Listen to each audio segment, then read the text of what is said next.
ആലപ്പുഴ കായംകുളത്ത് micro finance സ്ഥാപനത്തിന്റെ ഭീഷണിയെ തുടർന്ന് ഗൃഹനാഥൻ ആത്മഹത്യ ചെയ്ത സംഭവത്തിൽ ബി.ജെ.പി. പ്രതിഷേധം. മരിച്ച ചാരുമൂട് സ്വദേശി ശശിയുടെ മൃതദേഹവുമായി പ്രവർത്തകർ പ്രതിഷേധിച്ചു. കായംകുളം മുത്തൂറ്റ് റീജിയണൽ ഓഫീസിലേക്കാണ് ബി.ജെ.പി. പ്രവർത്തകർ പ്രതിഷേധമായെത്തിയത്.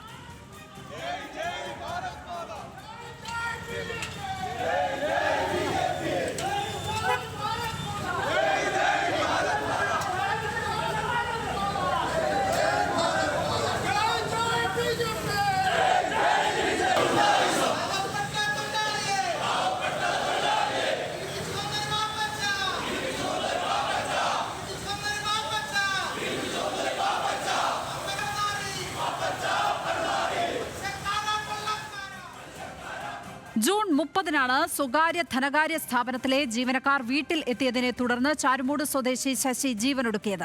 വിവരങ്ങളുമായി ദേവൻ എം.പി. ചേരുന്നു. ദേവൻ, സ്വകാര്യ ധനകാര്യ സ്ഥാപനത്തിന്റെ ഭാഗത്ത് നിന്ന് വലിയ ഭീഷണിയാണോ ഈ കുടുംബം നേരിട്ടത്? ഇപ്പോൾ ഈ ഒരു ഭീഷണിക്കെതിരെ ഈ ആത്മഹത്യ ചെയ്ത ആളുടെ കുടുംബം നിയമ നടപടിയിലേക്ക് നീങ്ങിയിട്ടുണ്ടോ? ലഭിക്കുന്ന വിവരങ്ങൾ എന്താണ്?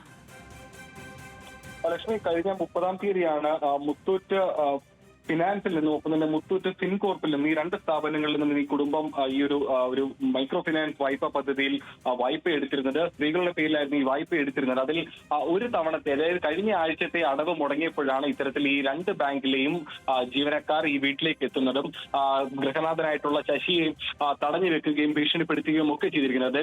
അതായത് ഏകദേശം ഒരു 2000 രൂപയിൽ 2700-ഓളം രൂപയാണ് ഈ ഒരു ധനകാര്യ സ്ഥാപനങ്ങളുടെയും വായ്പയുമായി ഇടപെട്ട് ഈ ഒരു ഒറ്റത്തവണ അടവിൽ വരുന്നത്. ആ ഒരു തുകയുടെ മാത്രം പ്രശ്നവുമായി ബന്ധപ്പെട്ടാണ് ഈ ഉദ്യോഗസ്ഥർ വീട്ടിലെത്തി വളരെ രൂക്ഷമായ രീതിയിൽ ഭീഷണിപ്പെടുന്ന ഒരു സാഹചര്യം ഉണ്ടായത്.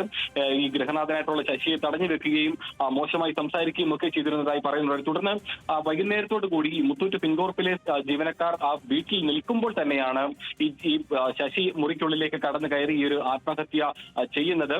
ഈ ഒരു സംഭവത്തിൽ ശശി വളരെയധികം മനപ്രയാസം നേരിട്ടിരുന്നതായി മകളും മരുമക്കളെല്ലാം തന്നെ പറഞ്ഞിട്ടുണ്ടായിരുന്നു.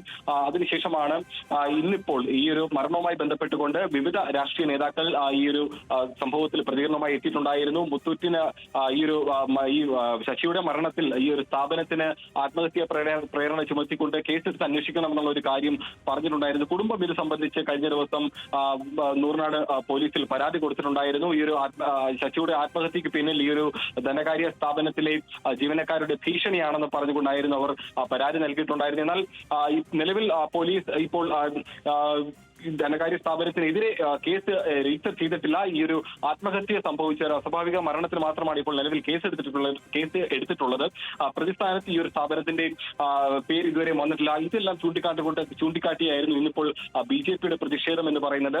അതും അന്തരിച്ച ശശിയുടെ മൃതദേഹവുമായി എത്തിക്കൊണ്ട് തന്നെയാണ് കായംകുളത്തുള്ള മുത്തൂറ്റിന്റെ റീജിയണൽ ഓഫീസിന് മുന്നിലേക്ക് ബി.ജെ.പി. പ്രവർത്തകർ പ്രതിഷേധവുമായി എത്തിയത്. പോലീസ് അവിടെ ഈ ഒരു പ്രവർത്തകരെ തടയാൻ ഒരു ശ്രമം നടത്തിയിട്ടുണ്ടായിരുന്നെങ്കിലും ആദ്യഘട്ടത്തിൽ ഈ പ്രവർത്തകർ ഓഫീസിനടുത്തേക്ക് പ്രവർത്തകർ ഓടിക്കയറി. തുടർന്ന് ഏറെ നേരം അവിടെ നിന്ന് മുദ്രാവാക്യം വിളിക്കുകയും ചെയ്തിട്ടുണ്ടായിരുന്നു. ഈ കുടുംബത്തിന് അടിയന്തരമായി 1 കോടി രൂപയുടെ നഷ്ടപരിഹാരം നൽകണമെന്നും ഒപ്പം തന്നെ മുത്തൂറ്റിന്റെ സ്ഥാപന ഉടമയെ പ്രതി ചേർത്തുകൊണ്ട് പുതിയ ഒരു കേസ് അന്വേഷണം, പോലീസ് വിശദമായ ഒരു സമഗ്രമായ ഒരു കേസ് അന്വേഷണം നടത്തണമെന്നുമാണ് ബി.ജെ.പി. ആവശ്യപ്പെട്ടിരിക്കുന്നത്. അതിനുശേഷം അവിടെ തുടർന്ന ബി.ജെ.പി. പ്രവർത്തകർ കായംകുളം പുനലൂർ റോഡ് ഉപരോധിക്കുന്ന ഒരു സാഹചര്യം ഉണ്ടായിരുന്നു. അല്പസമയം മുമ്പ് മാത്രമാണ് ബി.ജെ.പി. പ്രവർത്തകർ അവിടെ നിന്നും ഇപ്പോൾ പിരിഞ്ഞു പോയിരിക്കുന്നത്. അന്തരിച്ച ദേവൻ എം.പി. ആണ് ആലപ്പുഴയിൽ നിന്ന് വിവരങ്ങൾ പങ്കുവച്ചത്.